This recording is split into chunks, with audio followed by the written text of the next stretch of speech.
Who the hell is this? Is this MOBI? Yeah, you bet it is, buddy. How you doing, Mike? I'm doing good. How are things? How's life? How's the campaigning going? Oh, Mike. There's been a lot of updates. I got to fill you guys in. Oh, before you kick it off, tell them where you're running for, what position you're running for, and what your section or your area is. Okay, so I was running for Toronto City Council in York Centre, which is the north, call it the northwest end of the city. Now, as of last week, unfortunately, I had to drop out, and I say that because the new rules that kicked in made it that much harder for, I guess, the younger sort of startups like me to get involved, but it's put the incumbents against each other, right? So you basically now have what was a 47 council race now reduced to a 25 member council race. So basically, it's basically the heavyweights against each other. And what I did, if you want to go on my my Twitter feed, you'll see that I put out a campaign statement in which in which I put out a statement and said that I want what's best for the community of Downsview, right? And so what I did at that point was I looked at the incumbents, I looked at their platforms. I had a sit down with each of the incumbents in either side of the area that I was running to represent, and I endorsed two candidates. On the eastern side, I had endorsed James Pasternak, who is the incumbent councillor for the eastern side of York Centre. And then there was a small chunk of Downsview on the western side that got taken over by the new riding of Humber River. Okay. And I had endorsed a councillor, Giorgio Mammoliti. He is obviously a right of center candidate who was supportive of the Ford brothers and the Ford agenda. Yeah. And right now I'm campaigning for Giorgio Mammoliti. Okay. So basically, you dropped out of the race. So here's the problem: when you start cutting, this is a major problem. What they did, I guess it's good to get a lot of people out, and then taxpayers get a bit of well, they don't get a break, but they spend less on. Okay, you know what it is? They spend less on politicians' salaries. Let's put it that way. Okay, but you know what it boils down to? Less representation. Exactly. To an extent, yes. However. And I say however because I've had instances of this where I get services completed without having to go through a counselor. I'll give you an example. So say, for example, if you're on your street, for example, and you need, you need like a tree limb cut or you need a pothole filled, right? Right. Back in the day, what you had to do was you'd have to, say, call up either 311 Toronto or you'd have to call your local councillor, right, and get them to, submit a request to the city to get a work order done so that the crews can come out and, say, fix the pothole. So what I did one day was I was made aware of a pothole that wasn't too far from where I lived. So I was like, okay, well, we have this thing called Twitter. So it's like, okay, I can reach the city of Toronto directly on Twitter. So all I do is I go up to where the pothole is. I see the location. I take a picture of the pothole, take a picture of the location. I tweet it out to 301 Toronto, and I say, hey, look, there's a pothole here at, this intersection near Keele and Wilson. It's been here for a while. Could you send a crew out to fix it? And then within maybe 10 minutes, I'll get a Twitter response, and they're saying, oh, thank you. This is so-and-so from transportation. And what we'll do after that is we'll send out a work order and we'll get it fixed. Okay. And then a week later, boom, it's done. Done. And I didn't have to do a politician. I didn't have to call the councillor's office. I didn't have to do any of that. That's good. That's actually good. So representation, it's taking, it's flowing into the hands of everybody. Absolutely. I mean, and with the advent of technology and with the fact that you can reach the city directly and you don't have to go through a politician most of the time. Right, you can actually get services, or you can get things fixed through the city, right? So, yeah. Okay, so what's the deal with Doug Ford finally names the white nationalist Faith Goldie denouncing? What is happening with Faith? She gets okay. Let's kick it off first with her getting removed from the stage. Okay, let's go back there. So that story, started a few days ago. The idea was that there was supposed to be a debate about arts amongst several candidates. Right now, the candidates that were at least invited or supposedly invited were Jennifer Keesmaat, John Tory, and then two other candidates who I don't even know the names of. Mm-hmm. But anyway, they were invited, and Faith Goldie, who was polling at the time in third, right, isn't either isn't in. If you follow the storyline, either A, she isn't invited, or B, she was invited, or she didn't fill out the proper paperwork. But the point is, she wasn't allowed on stage, or she wasn't allowed on that debate period.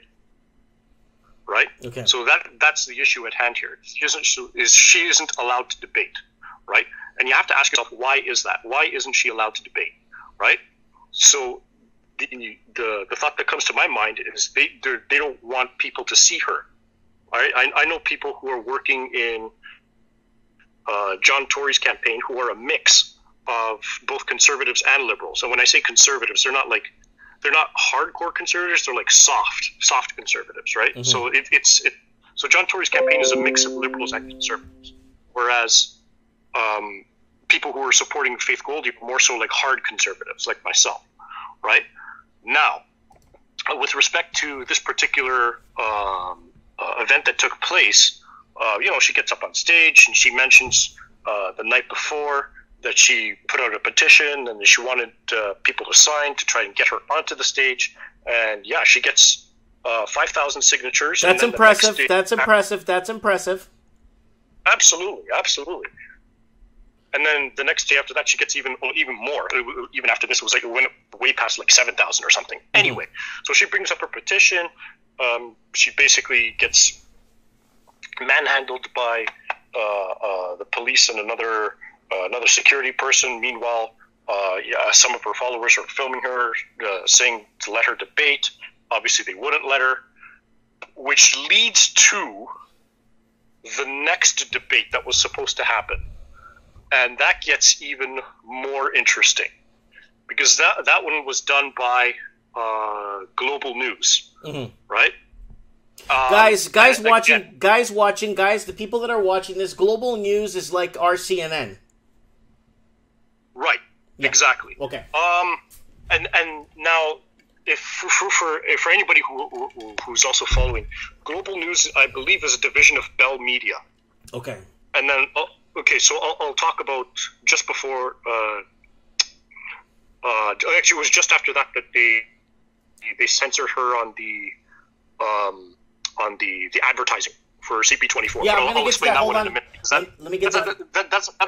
That's actually a little bit more complex. Okay. Than what you're reading in the news, but I'll explain that one in a minute. Mm-hmm. Anyway, so the same deal happened with Global News. So there is a studio downtown called Chorus Key, in which they were having a mayoral debate. She tries to go in again, except this time they lock the doors at the entrance, so they're not even allowed in. Right? At the next debate. Yeah. When was this debate? So there was another. This was just a couple of days ago. If you look, just go on Google, look it up. Global News. Because I'm on her Facebook page. And, okay. And I'm looking at it here, and she's got Goldie's radicals not welcome petition, faith debate and mayoral election. Radicals not welcome. Wow. Yeah. So there was another campaign. She was blocked from all debates, and now our ads are being banned by John Tory's friends in the corporate media. Is this democracy? Yes. Okay. Now I'll explain this one to you. Mm-hmm. So here's what happened. A few weeks ago, Faith Goldie had raised a considerable amount of money in order to get ads. In order to get ads on some mainstream channels. Right now, typically these ads would run, not 24 hours a day, but maybe like say during very specific and strategic times of the day where a lot of people are watching, right? Either first thing in the morning or, later on in the evening when people are at home and they're returning from work and you're seeing like the 6 o'clock news or whatever, right? So there were very strategic times. So what ended up happening was an insider on John Tory's campaign got wind of this, that she was fundraising to buy these ads. So if you go on Twitter, there is an organization called the Anti-Hate Network, which is connected to one of the organizers for John Tory. Mm-hmm. And what this Anti-Hate Network did was they organized a mass phone call and a mass email campaign to stop Bell Media and to stop CP24 from running Faith's ads. Mm. Well, I have it right here. That's the part that people are missing, right? But that's still that in my view, that shouldn't be happening. You shouldn't have a campaign organizer from a leading mayoral campaign try and shut down another mayoral candidate, trying to stop them from running their ads, right? No, that's what that says to me is that Tory's campaign is scared. They're scared because they don't want to let Faith debate, and they're scared of the message that she brings. Okay, hold on. Let's play a little bit of this clip here for our viewers and listeners to listen. She calls the guys for the thing. Yeah, sorry, I just don't want to be able to pay attention. Okay, so what's happening? I'm sorry, we'll not be able to run the ads. We're very sorry for the inconvenience, and we're going to refund your money by next week. Okay, so what's the reason for not being able to run our ads? We won't be able to run the ads. We're sorry for the inconvenience, and we'll refund your money by next week. I'm a mayoral candidate, and as I understand it, rules are such that equal opportunity and access to media space is to be offered to all mayoral candidates. So what's happening here? Faith, I'm sorry. We're not going to be able to run the ad. We're sorry for the inconvenience, and we'll refund your money by next week. Is there a reason? I'm sorry. Where did these orders come from? We're not going to be able to run the ad. Where did these? I'm sorry for the inconvenience, and we'll refund your money by next week. Where did these orders come from? Faith, I'm sorry. We're not going to be able to run the ads. We're sorry for the inconvenience. We will refund your money by next week. I say, you know what, guys? Boycott all the newspapers, media. Don't even give them the time of day. Unfollow them on Facebook. Unfollow them. I don't know why I keep getting stupid CNN crap on my phone on YouTube. I go through my YouTube, my stuff, my subscribers. I keep getting CNN crap. Guys, unsubscribe from all these media giants. Don't give them the benefit of the doubt. Don't give them anything. Okay, go ahead. Yeah. So basically, as a result of that call-in and that email campaign, then Buddy was given orders here. The Buddy who Faith was talking to on the phone was given orders to not stop the ads, but to make the call and tell Faith that they won't be able to run the ads, right? And so now, from what I understand, I've had a brief chat with Faith about this, and she's contemplating, and I think she will go through with this, file a formal complaint with the CRTC, because there's some provisions within the CRTC's mandate that mention that broadcasters are supposed to provide fair broadcasting for election campaigns. Right now, I don't know how far she's going to take it with respect to that complaint, and maybe she might file a lawsuit or whatever else happens after that. I'm not too sure, but I do know that she's going to pursue this further. Yeah, right? That's so. Aside from that's actually very good. But can I ask you something? I want to ask you something, and I want your perspective on this. Okay. Shoot. A couple of years ago, I was watching the elections in Portugal. The election system in Portugal is very complicated. It's a very complex system. But anyways, I'm watching it to kind of understand it. Now, they have a conservative party. They have, like, a workers' party. They have this. They have that. They have about 7 parties. They're all listed there. 8 parties. They're all listed. And you know what I saw there at the bottom of the list? A communist party. And they had a was a communist party, and there was one more party, a socialist party, the first Portuguese socialist movement, and the first Portuguese communist party, and they even had a sickle and one of those things, and you know what I'm saying? The hammer and the sickle. Yeah, but they're there, they're represented, they're at the bottom of the list, but they're still represented, and they're still on the political platforms, and they're debating their points. Why? Right, they are. But why doesn't Canada have, like, if people want to have a libertarian, a liberal... I know they do. I know they do, but why aren't they all equally represented on some sort of a platform where you could see them all? Because I did not know that there was a communist party in Portugal that you could vote for. I did not know that. But they exist. Well, yeah, that's true. They do exist. You know what? I think it is because of the way our electoral system is set up. Now, you have to understand how to play within the rules of the electoral system to get some sort of representation.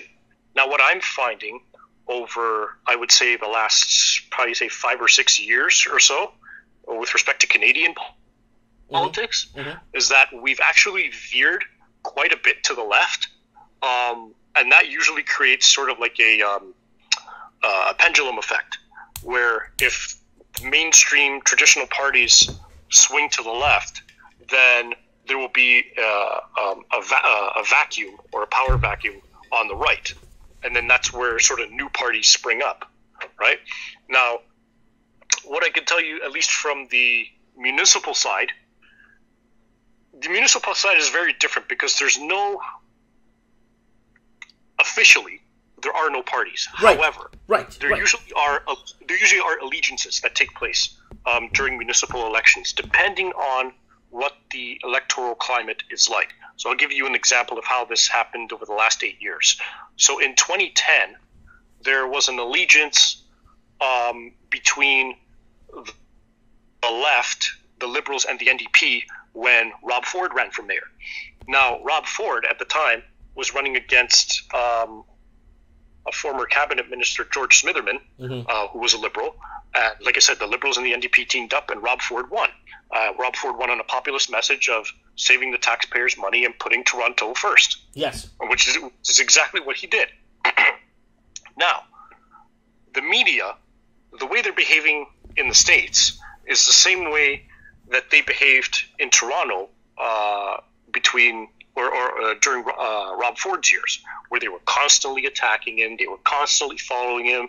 He was constantly being barraged with, all of these, with all of these, I don't want to say like baseless accusations, with basically minuscule issues that they were blowing out of proportion, right?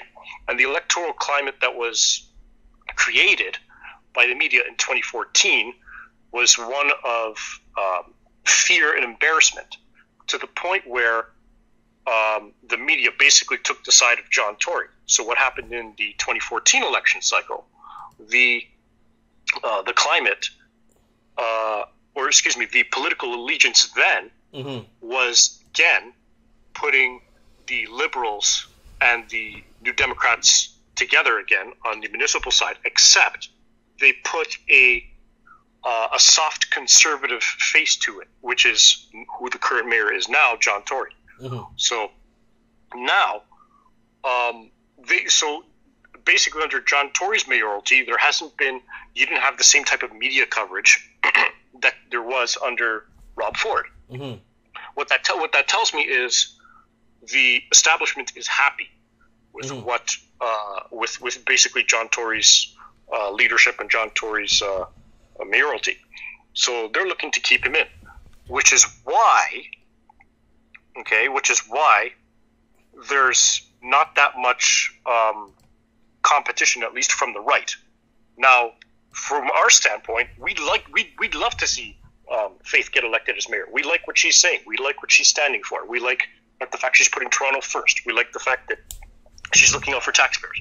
We like the fact that she wants to take care of the homeless and get rid of the illegals, and all these different things.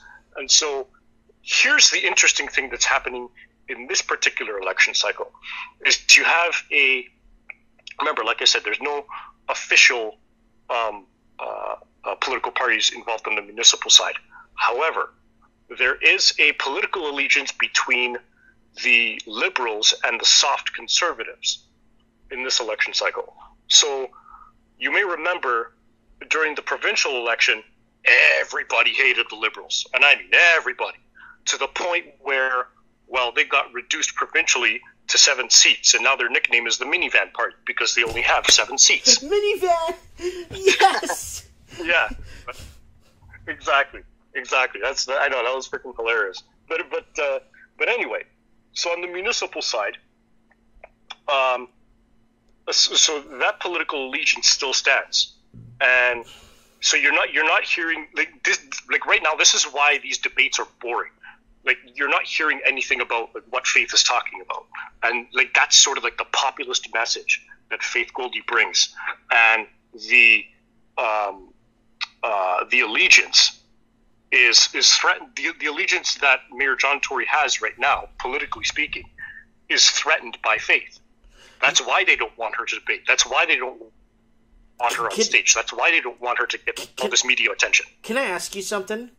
When I first heard about this girl, I looked her up. And the first thing I saw was a Wikipedia page that was propped up and was the first thing that came up. And we discussed this last time when we talked. Yes, you go to her Wikipedia page. It's on lockdown. You can't even edit it, and it says she's a neo-Nazi, white supremacist, racist, and this and this and that. Could she sue? Could she sue that outfit for that? Because that's all garbage. Like, I mean, could they just say anything they want about somebody? Isn't that defamation? To an extent, yes. And you know what? I haven't spoken to her about that personally, but I really would like to get her opinion on that.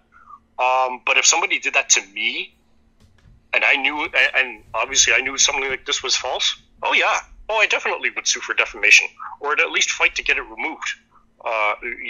At least fight to get it removed from the internet. Mm-hmm. Like I can't have lies about me out there like that. That is defamation. Yeah. So from that aspect, I mean, okay, let's put it this way. If you were to Google Faith Goldie right now, mm-hmm. just say on the first page, mm-hmm. see how many things you find positive and see how many things you find negative. Okay, here we go. Then it's all this stuff. Toronto voters will reject Goldie's views.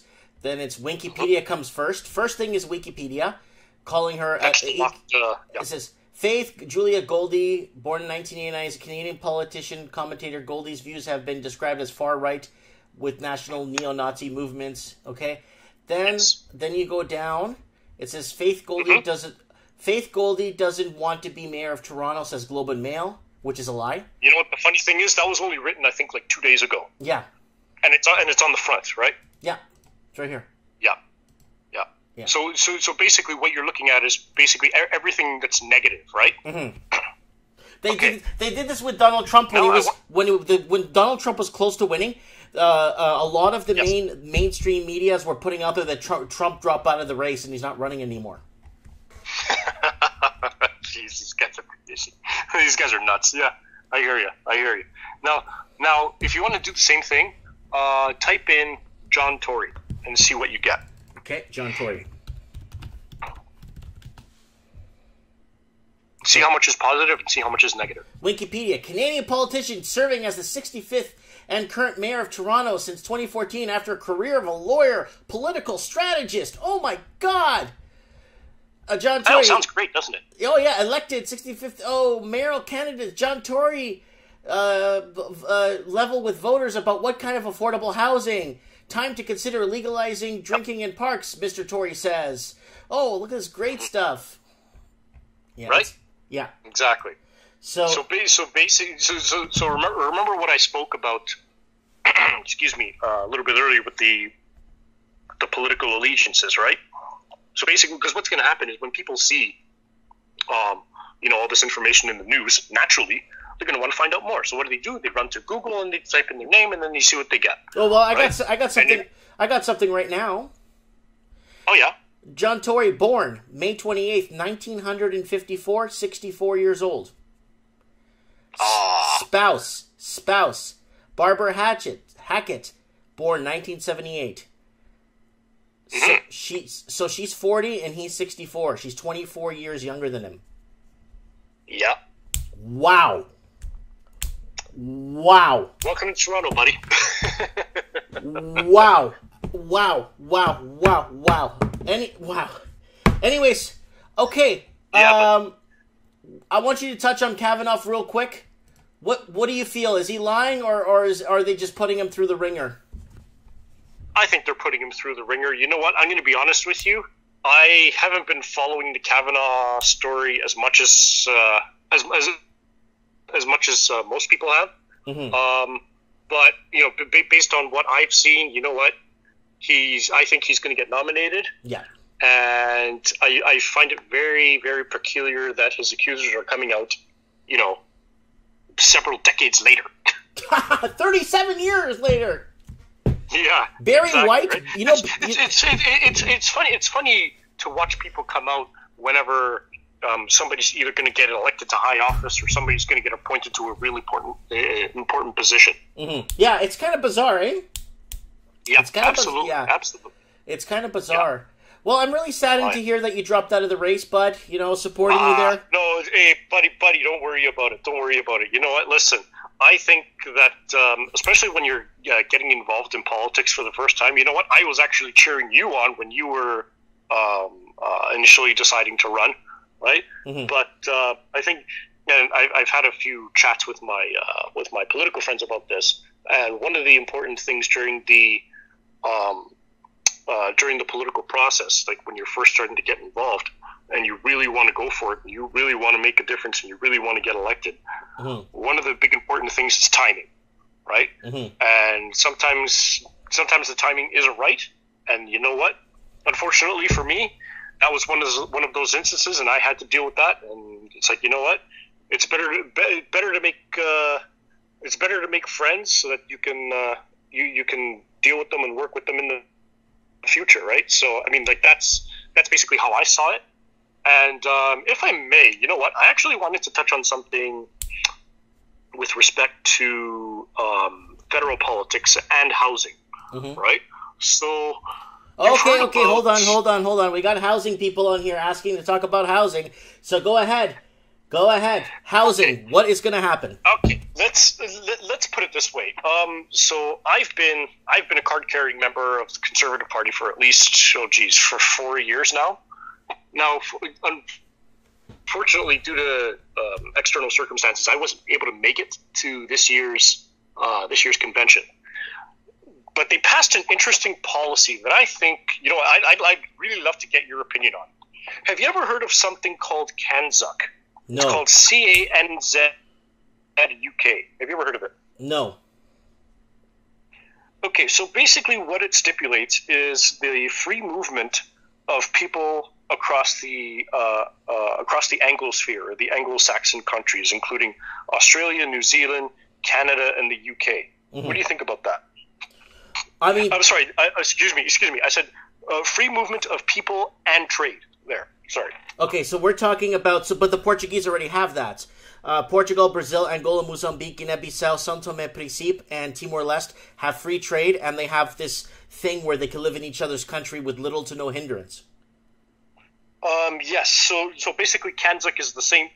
Along the same principle with English with speaking. The countries of, with English. Yeah, with the okay. Speaking with Canada, New Zealand, Australia, and the UK. Yeah. It's good. Yeah, Commonwealth free. Yeah, but he's like a Commonwealth free movement. Yeah, pretty much. It's good. It's okay. It's good. It could bring different talents, different points of views, different. But if we're living in this political landscape we're living in now, what the hell's the point anyway? Do you know what I'm trying to say? Right. Now let me ask you this: what do you think that would have on the housing market if you have free movement of people like that? Within English-speaking countries, well, everybody's within the Yes. same. Well, Moby. A lot of people are in the same income brackets in all these countries already. Right. So I don't think it will shift. I see little towns in Canada, and I see smaller towns in Australia, and I see smaller towns in New Zealand getting more populated. But Okay. I just don't see because a lot of these cities are severely overpriced. Everyone's within the same income bracket. Australia's median income level is pretty much the same roughly the same as Canada. And the UK income brackets is for a nurse. Let's talk about a nurse. A nurse makes the same in Australia as in Canada and the UK. So in Ireland, they all pretty much make the same, and it's within wages. But the housing is just unaffordable. So that's what I see. Right. What do you see? Well, okay, I see it slightly differently, and I say this because I like to use my sister as a good example. So she's a full-time nurse. She's been educated here in Ontario, and she's done some work here at Sunnybrook Hospital. Now she's actually taken work in upstate New York because the pay is better, and she gets treated better by her administration, right? And she told me this point blank.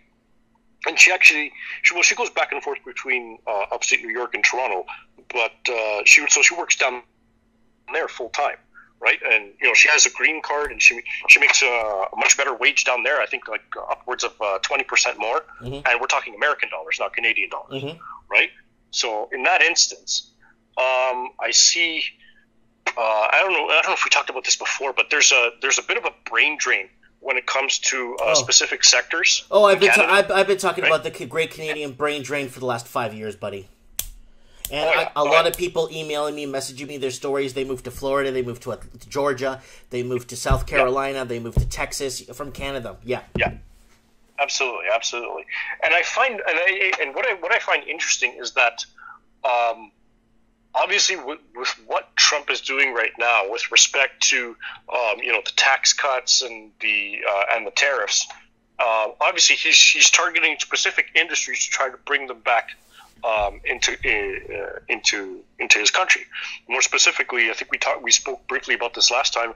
The Rust Belt, yes. Being Wisconsin. Oh, who are these? Wisconsin. Well, all Michigan. Yes, Michigan, Wisconsin, all those countries surrounding. I keep calling them countries. Sorry, those states that surround Lake Erie and Lake Huron, right? Mm-hmm.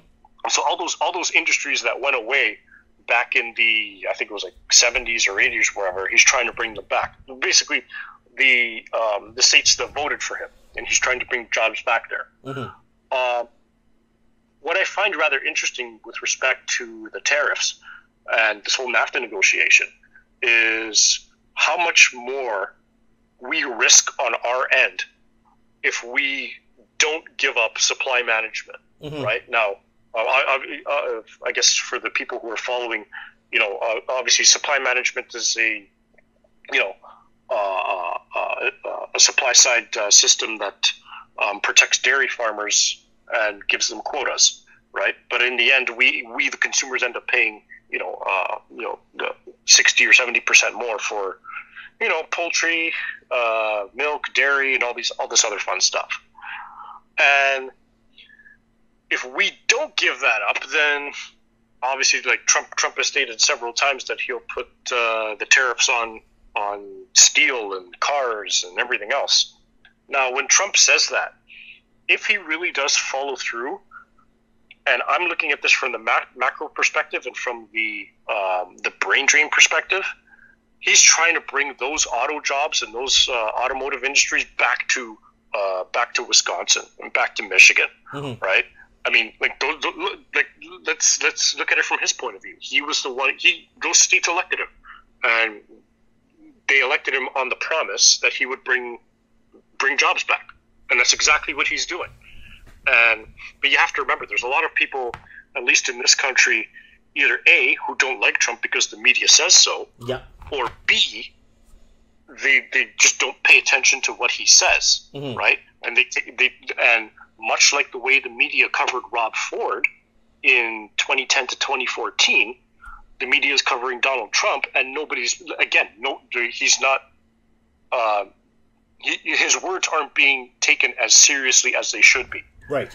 And as a result of that, he's just being dismissed. Well, okay, you can keep doing that. Well, let's see how far that gets us. Let's see how, and you know what? I might even think that may even be used as a cover if we actually do lose these automotive jobs and all these other industries. That could be a cover to say that, oh, we're entering into a recession now because of say, I don't know, the failed NAFTA talks or something. Oh, and it's going to be Donald Trump's fault. And oh, look at Mr. Trudeau. He's standing up to Donald Trump, but we should elect him again. And I'm like, really? Like, that's sort of the way I see the political landscape in about 9 months from now, if that's the way the NAFTA negotiations go. You know what it just reminds me of? What's that? WWF wrestling. And you know what the thing is? I like WWF wrestling. And it's all the commentary in the back. See, it's all the commentary before they get in the ring that makes it so action-packed, right? Right, absolutely. And this is what they're doing, and I just see it like that, and it's really sad the way things are headed. You know what I'm saying? Okay, anything else you want to add? And then I'm going to let you go. I got a couple of guests lined up for tonight. Anything else? Okay, cool. You know what? I think I've pretty much covered what I want to say. Well, you're going to be our... Well, start covering all the politics everywhere. Start reading up on a bit of Venezuela. Start reading up a bit on some of the geopolitics in North America. And we'll have you as our political advisor on the show whenever you want to come on. Yeah, sure, absolutely. I would really appreciate that. Yeah, because maybe give us a download on what's happening in Venezuela. I have somebody I could bring on the show from Venezuela, but he doesn't speak any English. I could talk to him in Spanish and we could have a conversation, but I'm going to have to translate what I'm saying to him, and then I'm going to have to translate back what he's saying to me so that people could understand. But he's on the ground. He's boots on the ground, and he was one of the guys. He was one of the guys that raided one of the supermarkets like a week and a half ago. So. Oh, wow, that's crazy. Oh, yeah, I'm not joking. But the problem is he just doesn't speak any English. So it's really hard for me to communicate. Then he said he could get his cousin on, but he doesn't speak any English, too. But his cousin speaks Portuguese. And I'm like, well, I need to still translate back to English. Right? It's a language barrier thing. Yeah. Oh, yeah, I hear you. Okay. All right, so I think I'll call it a night, but I'll definitely keep you guys in the loop with what's going on with respect to the election here. And I'll definitely keep the pulse on. Keep us on the pulse on Faith Golding. Keep us on the pulse. We want to know what's happening, and let her know that we're here in every English-speaking country. We are supporting her. Yeah, well, absolutely. We're rooting for her. Yes.